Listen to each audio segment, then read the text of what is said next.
মধ্যপ্রাচ্যের সামরিক শক্তির দিক থেকে অনেকটা একক আধিপত্য ধরে রেখেছে ইরান। তবে ইরানকে টেক্কা দিতে নিজেদের সামরিক শক্তি আরও বাড়াতে এবার মরিয়া হয়ে উঠেছে সৌদি আরব। সেই লক্ষ্যে সম্প্রতি নতুন এক ধ্বংসাত্মক অস্ত্র কিনতে যাচ্ছে মরুর দেশটি। যুক্তরাষ্ট্র থেকেই নতুন এই অস্ত্র কেনা হচ্ছে বলেই জানায় সংযুক্ত আরব আমিরাতের গণমাধ্যম আল আরাবিয়া নিউজ। বিস্তারিত জানাচ্ছেন ইশতিয়াক হোসেন।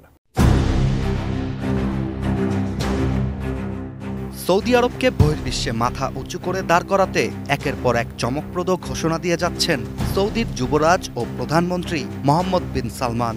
বাণিজ্য ও পর্যটন খাতে উল্লেখযোগ্য উন্নতির পর এবার নিজ দেশের সামরিক সক্ষমতাকে বাড়াতেও আটগাঁট বেঁধে মাঠে নেমেছেন তিনি।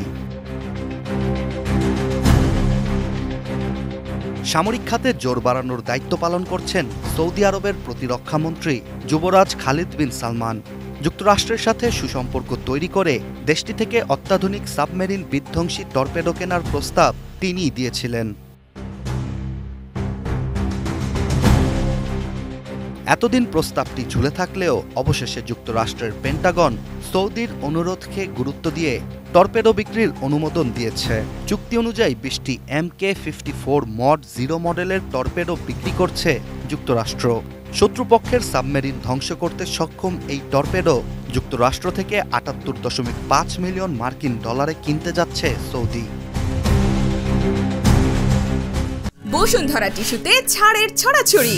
বসুন্ধরা টিস্যু নিয়ে এলো নিশ্চিত ছাড়।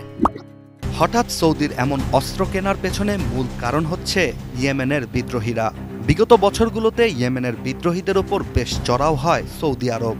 তবে যুবরাজ খালিদ বিন সালমান প্রতিরক্ষা মন্ত্রণালয়ের দায়িত্ব নিলে ইয়েমেনের প্রতি আরও বেশি চড়াও হয়ে ওঠে সৌদি। পরবর্তীতে সৌদির নেতৃত্বে আরবের আরও কয়েকটি দেশ ইয়েমেনে যৌথ অভিযান শুরু করে। কিন্তু মার্কিন অস্ত্রশস্ত্র ও প্রযুক্তি নিয়েও ইয়েমেনের কাছে পরাজিত হতে হয় সৌদি আরবকে। এরপরই দেশটি নিজেদের সামরিক সক্ষমতা আরও বাড়াতে হবে বলে মনে করে। বর্তমান ও ভবিষ্যৎ হুমকি মোকাবেলায় নতুন কেনা এই টর্পেডো সৌদি আরবের অ্যান্টি সাবমেরিন যুদ্ধ সক্ষমতাকে আরও বাড়াবে।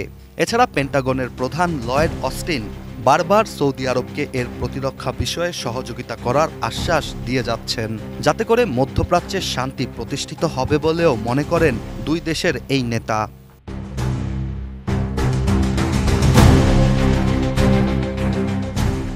Ishtiaq Hossain, ATN news.